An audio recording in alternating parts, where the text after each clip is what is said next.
Bonjour à tous ceux qui nous rejoignent sur chrétien.online. Aujourd'hui, nous poursuivons notre série de réflexions sur les bases du développement personnel du disciple avec un verset qui, en lui seul, nous donne tout un programme de coaching.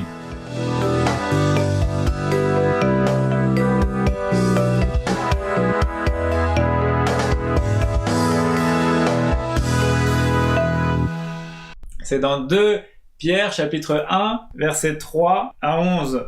Par sa puissance, en effet, Dieu nous a donné tout ce qu'il faut pour vivre dans la piété, en nous faisant connaître celui qui nous a appelés par la manifestation de sa propre gloire et l'intervention de sa force. Ainsi, nous bénéficions des dons infiniment précieux que Dieu nous avait promis. Il a voulu, par ces dons, vous rendre conformes au caractère de Dieu, vous qui avez fui la corruption que les mauvais désirs font régner dans ce monde.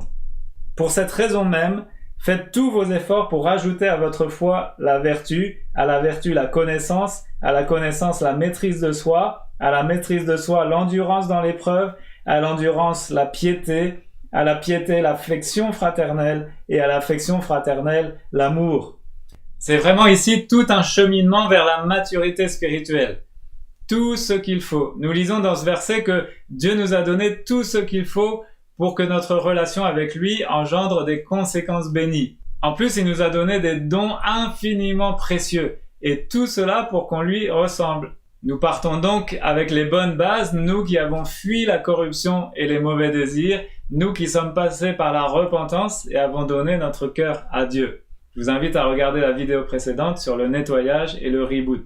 Pour cette raison même, faites tous vos efforts pour ajouter à votre foi la force de caractère, à la force de caractère la connaissance, à la connaissance la maîtrise de soi, à la maîtrise de soi l'endurance dans l'épreuve, à l'endurance l'attachement à Dieu, et à cet attachement l'affection fraternelle, et à l'affection fraternelle l'amour. Alors nous n'allons pas entrer dans le détail sur chacune de ces étapes, mais je vous invite vraiment à vous arrêter et considérer chacun de ces points pour, encore une fois, faire un bilan et examiner ce qui vous manque, les domaines dans lesquels vous avez besoin de progresser. Le jeu en vaut vraiment la chandelle.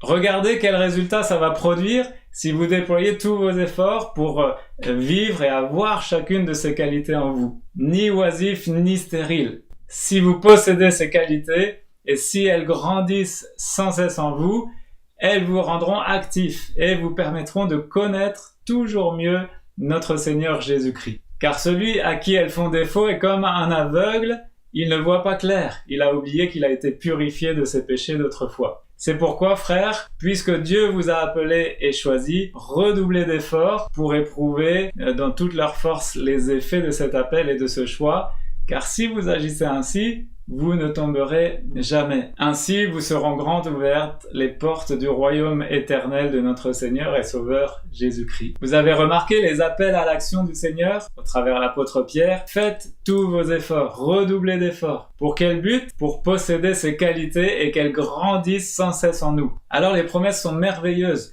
Nous serons actifs, nous connaîtrons mieux notre Seigneur, nous ne tomberons jamais. Et les portes du royaume éternel nous seront grandes ouvertes. Alors, vous croyez toujours que Dieu n'a pas de programme de développement personnel pour ses enfants? On se retrouve très vite pour la dernière vidéo de cette série sur le développement personnel du disciple. Si vous avez aimé cette vidéo, partagez-la, laissez vos commentaires en dessous. Et n'oubliez pas les disciples qui se bougent, faites tous vos efforts pour développer chacune de ces qualités. Faites tout pour la gloire de Dieu. Ciao, à bientôt.